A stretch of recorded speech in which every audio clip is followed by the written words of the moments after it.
Hello everyone, welcome to the chemistry guide. ముందు వీడియోలో మనము prefixes used in SI system, mass, weight, volume, density అనేవి చెప్పుకున్నాం. ఈ వీడియోలో మనము అన్సర్టెనిటీ ఇన్ మెజర్మెంట్స్ అనేవి చెప్పుకుందాము. ఫస్ట్ మనము అన్సర్టెనిటీ అంటే ఏంటో తెలుసుకుందాము. అన్సర్టెనిటీ అంటే every measurement has some uncertainty. అంటే మనం ఏదైనా వస్తువును కొలిచినప్పుడు వచ్చిన విలువ పూర్తిగా ఖచ్చితమైనది కాకపోవచ్చు. ఫర్ ఎగ్జాంపుల్, మనం ఒక పెన్సిల్ని మెజర్ చేస్తే దాని వాల్యూ ఒకరికి 10.2 సెంటీమీటర్స్ రావచ్చు, ఇంకొకరికి 10.3 సెంటీమీటర్స్ రావచ్చు.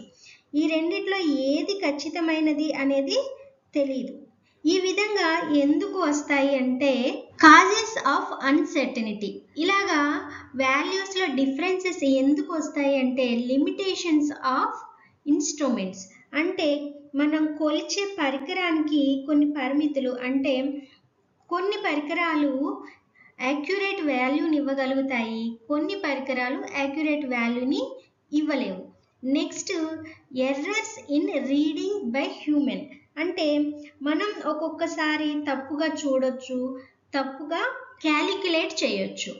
Next, experimental conditions. అంటే కొన్ని పరిస్థితుల వలన, అంటే ఉష్ణోగ్రతలు మారడం వలన, వాతావరణ పరిస్థితులు మారడం వలన కూడా మెజర్మెంట్స్లో అన్సర్టెనిటీ అనేది వస్తుంది. ఇక్కడ మనం చూస్తే రెండు బ్యాలెన్సెస్ ఉన్నాయి. ఇది ప్లాట్ఫామ్ బ్యాలెన్స్, ఇది ఎనలైటికల్ బ్యాలెన్స్. ప్లాట్ఫామ్ బ్యాలెన్స్లో ఏదైనా ఒక వస్తువు మెజర్ చేసినప్పుడు 9.4 గ్రామ్స్ వచ్చింది అనుకుందాం. అదే వస్తువు ఎనలైటికల్ బ్యాలెన్స్లో 9.4213 గ్రామ్స్ వచ్చింది. ఈ టూ బ్యాలెన్సెస్ కూడా ఒకే వస్తువుని మెజర్ చేశాయి. రీడింగ్ అనేది డిఫరెంట్గా వచ్చింది. ఎందుకు అంటే బ్యాలెన్సెస్ యాక్యురేట్ వాల్యూని ఇవ్వగలుగుతాయి, కొన్ని ఇవ్వలేవు. ఇక్కడ ఎనలైటికల్ బ్యాలెన్స్ అనేది కొంతవరకు యాక్యురేట్ వాల్యూని ఇవ్వగలుగుతుంది. అందుకని కెమికల్ ల్యాబ్స్లో మనం ఎక్కువగా ఎనలైటికల్ బ్యాలెన్స్ని యూజ్ చేస్తూ ఉంటాము. Next, scientific notation. కెమిస్ట్రీలో మనము మెజర్ చేసినప్పుడు కొన్ని చాలా పెద్ద సంఖ్యలు వస్తాయి, కొన్ని చాలా చిన్న సంఖ్యలు వస్తాయి. ఫర్ ఎగ్జాంపుల్, హైడ్రోజన్ ఆటం యొక్క వెయిట్ వచ్చేసి ఇంత ఉంటుంది. ఈ వాల్యూని మనం రాయలేము, కాబట్టి మనం సైంటిఫిక్ నొటేషన్ని యూజ్ చేసుకుంటాము. ఇక్కడ సైంటిఫిక్ నొటేషన్కి ఫార్ములా వచ్చేసి capital N into 10 power small n. ఇక్కడ చూస్తే capital N is equal to A number between 1 and 10. అంటే 1 నుంచి 10 మధ్య సంఖ్యలని మనం క్యాపిటల్ Nగా రాస్తాము. నెక్స్ట్, ఇక్కడ స్మాల్ n. స్మాల్ n అంటే పవర్. ఇక్కడ మనము ఎగ్జాంపుల్ చూస్తే 235.508 అనేది తీసుకుంటే దీని సైంటిఫిక్ నొటేషన్ మనము 2.3258 ఇంటూ 10 పవర్ 2 అని రాసాము. అంటే ఇక్కడ డెసిమల్ అనేది మనం 2 పాయింట్స్ ముందుకి జరిపాము. ముందుకి అంటే లెఫ్ట్ సైడ్ జరిపాము. లెఫ్ట్ సైడ్ జరిపాము కాబట్టి 2 పాయింట్స్ ముందుకు జరిపాము కాబట్టి 10 పవర్ 2 అనేది వచ్చింది. అలాగే ఈ డెసిమల్ని లెఫ్ట్ సైడ్ జరిపినట్లయితే మనకి పవర్ అనేది పాజిటివ్ వస్తుంది. ఇక్కడ నెక్స్ట్ ఎగ్జాంపుల్ చూస్తే 0.00016 అనే నెంబర్ని మనం 1.6 ఇంటూ 10 పవర్ -4గా రాసాము. అంటే ఇక్కడ డెసిమల్ని 1 2 3 4 పాయింట్స్ రైట్ సైడ్కి జరిపాము. కాబట్టి 1.6 ఇంటూ 10 పవర్, మనం లెఫ్ట్ సైడ్కి డెసిమల్ని జరిపినట్లయితే 10 పవర్ పాజిటివ్ వస్తుంది, రైట్ సైడ్కి జరిపినట్లయితే 10 పవర్ మైనస్ వస్తుంది. కాబట్టి ఇక్కడ 1.6 ఇంటూ 10 పవర్ -4 అనే వాల్యూ వచ్చింది. అంటే ఇక్కడ మనం గుర్తుంచుకోవాల్సింది ఏంటి, డెసిమల్ అనేది లెఫ్ట్ సైడ్కి జరిపినట్లయితే పాజిటివ్ వస్తుంది, రైట్ సైడ్కి జరిపినట్లయితే నెగిటివ్ వస్తుంది. ఇక్కడ నెక్స్ట్ నెంబర్, ఈ నెంబర్ తీసుకున్నట్లయితే ఇది అవగాడ్రో నెంబర్. దీన్ని ఈ విధంగా రాయటం కష్టం కాబట్టి దీన్ని మనం 6.02 ఇంటూ 10^23 అని రాసాము. సో సైంటిఫిక్ నొటేషన్ యొక్క యూజెస్ ఏంటి, చాలా పెద్ద సంఖ్యలను చిన్న సంఖ్యలుగా మార్చగలుగుతాము, క్యాలిక్యులేషన్ అనేది ఈజీగా ఉంటుంది, తప్పులు తగ్గుతాయి. కెమిస్ట్రీలో మనము ఈ సైంటిఫిక్ నొటేషన్ని ఎక్కువగా యూజ్ చేస్తూ ఉంటాము. Next multiplication and division in scientific notation. First మనము మల్టిప్లికేషన్ చూద్దాము. ఫర్ ఎగ్జాంపుల్ ఈ నెంబర్ తీసుకుందాము, 5.6 ఇంటూ 10^5 ఇంటూ 6.9 ఇంటూ 10^8 అనే నెంబర్ తీసుకున్నాము. ఇక్కడ ఈ 2 నెంబర్స్ని మనము ఒకే బ్రాకెట్లో రాసుకున్నాము. నెక్స్ట్ ఇంటూ 10^5 ఇంటూ 10^8 అనేది ఈ బ్రాకెట్లో రాసుకున్నాము. ఇప్పుడు 5.6 ఇంటూ 6.9 8.64 వచ్చింది. మల్టిప్లికేషన్లో 10 పవర్ని మనము ఎడిషన్ చేస్తాము, అందువలన 10^13 అనేది వచ్చింది. దీనిని మనము 3.864 ఇంటూ 10^14 అని రాసాము. ఇక్కడ డెసిమల్ని అంటే పాయింట్ని మనము లెఫ్ట్ సైడ్కి జరిపాము, అందువలన మనకి ఇక్కడ 10^13 అనేది 10^14 అయింది. ఈ విధంగా సైంటిఫిక్ నొటేషన్లోనికి ఈ నెంబర్ని మార్చిన తర్వాత మనకు వచ్చిన వాల్యూ 3.864 ఇంటూ 10^14 అవుతుంది. నెక్స్ట్ డివిజన్ చూద్దాము. ఇక్కడ మనము ఈ నెంబర్స్ తీసుకుందాం. 2.7 ఇంటూ 10^-3 డివైడెడ్ బై 5.5 ఇంటూ 10^4. మనం డివిజన్లో 10 పవర్స్ని మనము సబ్స్ట్రాక్ట్ చేస్తాము, అందువలన 2.7 డివైడెడ్ బై 5.5 ఇంటూ 10^-3 -4.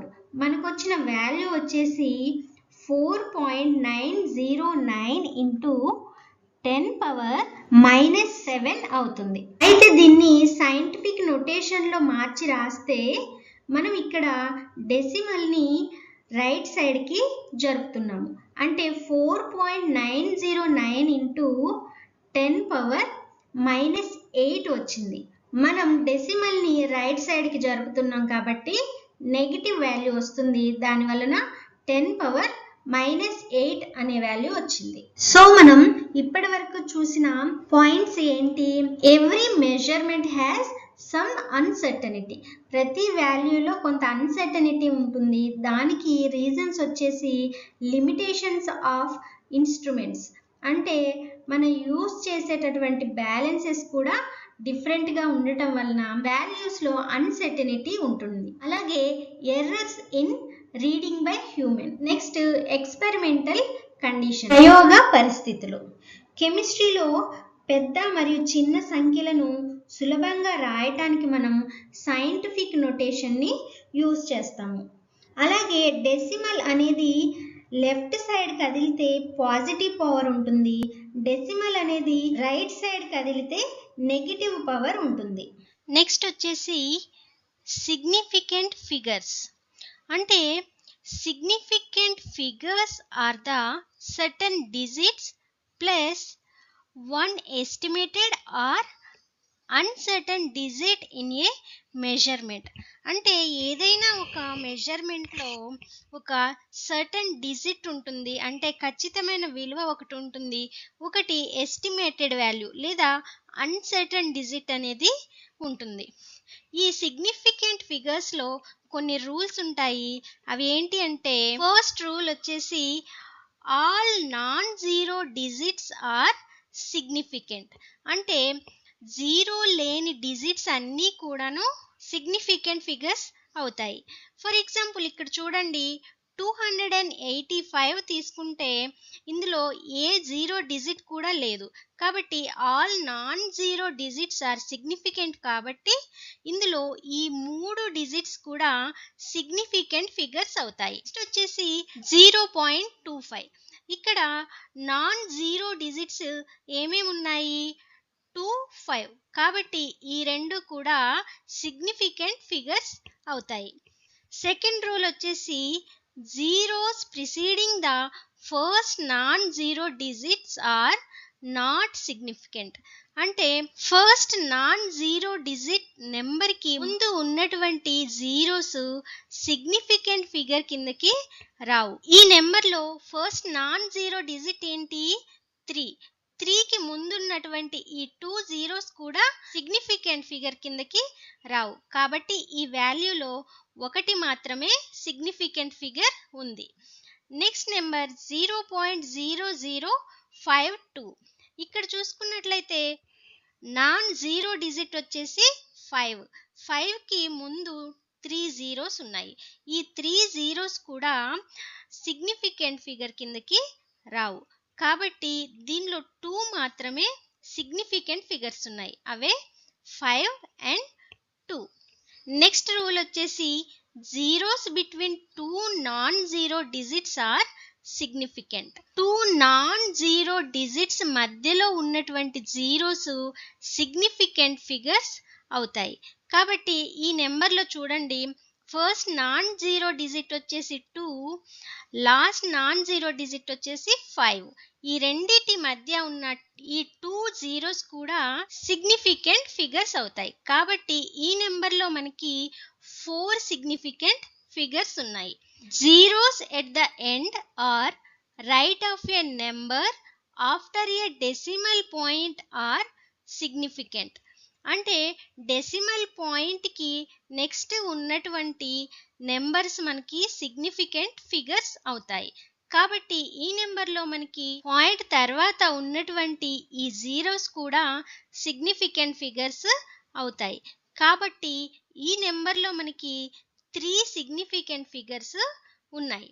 అలాగే నెక్స్ట్ నెంబర్లో పాయింట్ తర్వాత మనకి ఒక నెంబర్ ఉంది, కాబట్టి ఇది కూడా సిగ్నిఫికెంట్ ఫిగర్ అవుతుంది.